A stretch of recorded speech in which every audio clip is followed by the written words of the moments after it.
Iowa Corn Day on the Hill. I headed up to the Capitol with the Iowa Corn Growers Association and Stu Swanson, family producer from Galt, Iowa, to bend the ear, I guess, of your local representatives a little bit. Yeah, we're kind of at halftime or entering the third quarter of our fiscal year. It starts in August with our grassroots session. We set the priorities, the legislative priorities for the Growers Association and for the members of our organization.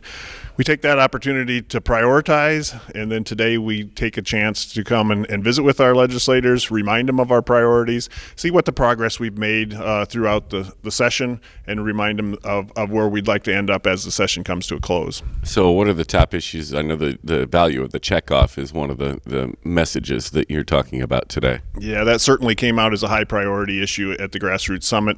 The checkoff is a voluntary program that the producers trust the Growers Association with the promotion board investing those in research projects, new use projects, exports, education, and those are the projects that the growers rely on. Farmers are asking us to make sure that we continue to find new uses as we expand the production. That's the goal of every farmer every year, is to produce as much as you can. So that we need to find new uses for those, ways to keep that moving. But the checkoff is the investment tool that we use to make sure that we can deliver those for the farmers' asks. Yeah, 2.1 or 2.2 billion bushels. Perhaps that's going to change with the latest USDA projections tomorrow. There's lots of corn out there, though, that needs to find a home. There certainly is, and in Iowa, it starts with ethanol. And so the Renewable Fuels Infrastructure Program that we were successful in adding some additional funds to last year, we want to continue to advance that. We want to allow the retailers the opportunity to make improvements at their facilities to allow for E15. And specifically, we hope that in the future we get the year-round E15 and on the permanent basis rather than on summer exemptions and those kind of things. So that's part of what we're looking for. And of course, feed and exports also, but really in Iowa, 40% of our corn goes to ethanol, so it's a high priority program. I'm sure conservation as well is a topic also. Certainly conservation is every year, and for every farmer, there's a way that they can find what works for them on their farm. Whether that's a no-till operation, a cover crop operation, maybe some waterways or buffers, making improvements to what we're doing, even simple things like investing in a nitrogen stabilizer or things that farmers take trials on each year and decide what works for them, what can they do to help in the overall picture of sustainability. Iowa Corn Growers Association has been leading on carbon as well. Carbon intensity, I'm sure, will be a hot topic. Yeah, carbon intensity is a hot topic, especially in Iowa, as we look at ways to control carbon on the farm or sequester carbon on the farm through the in-field practices that we do. We also look at ways to sequester through the production process of the refining to the different programs that we have for the corn. Mm-hmm. Finally, let's talk production side of things here. As a producer, you received some nice rainfall finally here the past few days. Yeah, and we're still in D3, so we haven't turned the corner by any means, but 2 inches gives me enthusiasm to start my job here in a couple weeks. It'll get us a good start. Hopefully we continue to see rains, but as a state, we continue to grow more corn each year, and that's why farmers invest their checkoff to find those new uses. So we're going to do our job starting here in a couple weeks, and we're excited to see what we come up with. Even in a dry year, last year, the producer does an amazing job in continuing to push the envelope on yields and total production. And that investment is the rest of that puzzle. Yeah, it starts with genetics. I'm sure that's a part of it, but it also is a lot to do with what farmers do in their field and on their operations to maximize their investment, to prioritize the nutrients in the right place, apply them at the right time to maximize the production. Hearing from the producer themselves is always very important. That knowledge and experience of how things work on the farm is a very important and integral communication tool. So the current president of the Iowa Corn Growers Association, Jolene Riessen, joins us now to provide her perspective on conversations with legislative leadership. We've chatted a lot here in the quote-unquote off-growing season about different outreach efforts and policy efforts, and today, I guess, is the day that you get to take a lot of that information up to those that make the decisions. Yes, we do. An exciting day for all our people, our farmer friends out there, and certainly it's just a great opportunity to talk with our legislators that, we just don't get a chance to do very often. Seeing policy in action and government in action, representative government in action, is always thrilling as well.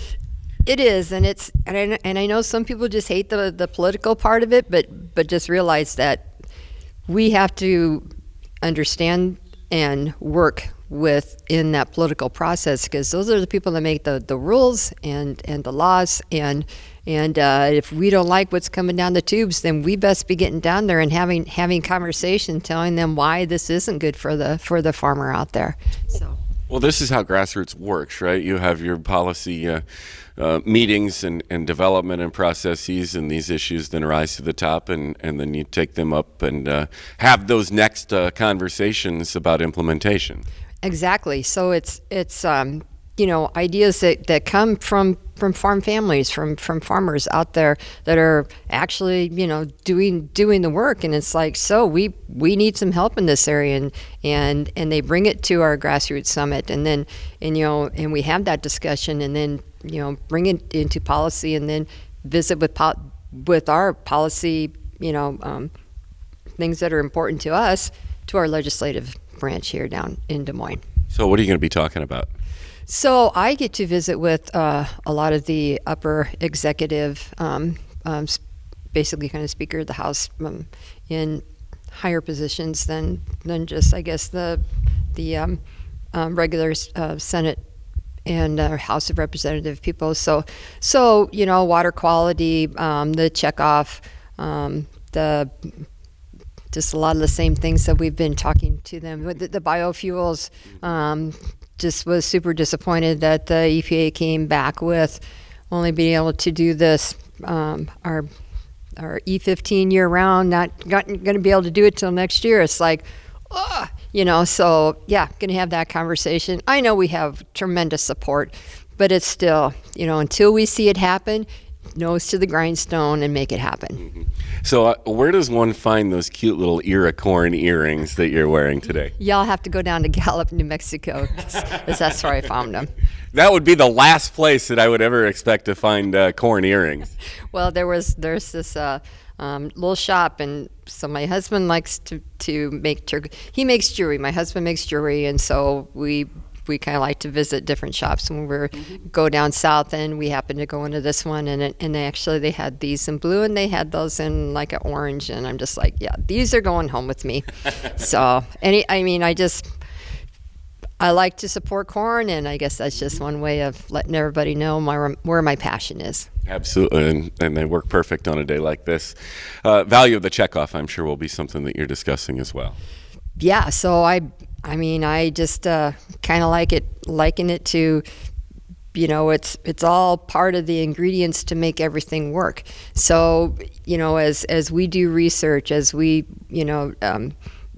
talk with our grassroots people, we all have to get together, and corn is a priority for us. And so just to make everybody, in the Capitol realize that, and know too that, what a contribution that the farmer actually makes to the coffers in this state. And so to be trying to pull those checkoff dollars away from us, we can invest them wisely. Mm-hmm. And need to, with 2.2 billion extra bushels of corn out there weighing on the market. Well, and just know we are working hard at the sustainable aviation fuel. That is, it just gives me heartburn to know that they're shipping ethanol in from Brazil, based out of sugarcane. I'm just like, I'm sorry, this is the USA, and I want you to be using, ethanol that's grown here in the United States. And not that those companies don't, but until we get our CI score down to a point where that's acceptable for the aviation industry, we've got some work to do. And so there's where that pipeline comes in, and there's where the sustainability on the farm and being able to measure that, and then being able to take that to the ethanol plant and say, hey, I'm here. And so I've done a study on my farm. I'm actually a net, I take in more carbon than I give off. So I'm thinking my corn must be a bargain for somebody out there. And so I just want to find that person that wants to take that from me. Very well said, as always, from Corn Growers President Jolene Riessen. There's the legislative side, then there's the private sector side. Corn Promotion Board President Stan Nelson now with an incentive program to help be creative and innovative and inventive in finding new uses for corn. Radical Corn Challenge is out there, which is pretty cool. Tell us more. Yeah, hi. Thanks for the time. I'm here to talk about the Radical Corn Value Chain Challenge. That's a mouthful, so I had to read it. It's an opportunity for us to follow through with our mandate as the Corn Promotion Board of, as you know, consumer and producer education, market development, and research and business development. And this is a way for us to get worldwide applications, worldwide ideas into this. Radical is a company that has done challenges before, and there's an application process, and then that company does a very good job of due diligence. And after they're sifted through, it's called a pitch day. It's a Shark Tank-like thing. And the winner will get $1 million of investment. And I believe second place is something like $500,000 investment. And this company and the people that work with them are very good in business ideas and all of the details of creating and starting a business, and we're looking at a corn value chain challenge. Over 4,000 different products use corn in some way, shape, or form. Some of the idea up and down the value chain, of course. Some of the ideas, I imagine, are pretty unique. But do you have an idea of what some of them may be or have been in the past? No idea. That's why we're doing the challenge. That's what's fun about it. Yes, and these ideas may be a better way to make one of those 4,000 products, or it may be an entirely new product. So from a producer standpoint, this is exciting with a huge oversupply of corn, 2.2 billion bushels, and probably a big crop coming if Mother Nature cooperates. Yeah, we'll find out Thursday tomorrow what USDA thinks our acres are going to be. But in any event, last year, Iowa, the whole state was under some segment of drought, and we still produced a record crop. So the seed companies are doing a great job. The farmers are coming across with great soil health. We're growing the crop. We need to find a place for it. Mm-hmm. Absolutely. Stan, thanks a lot. We appreciate it. Thank you.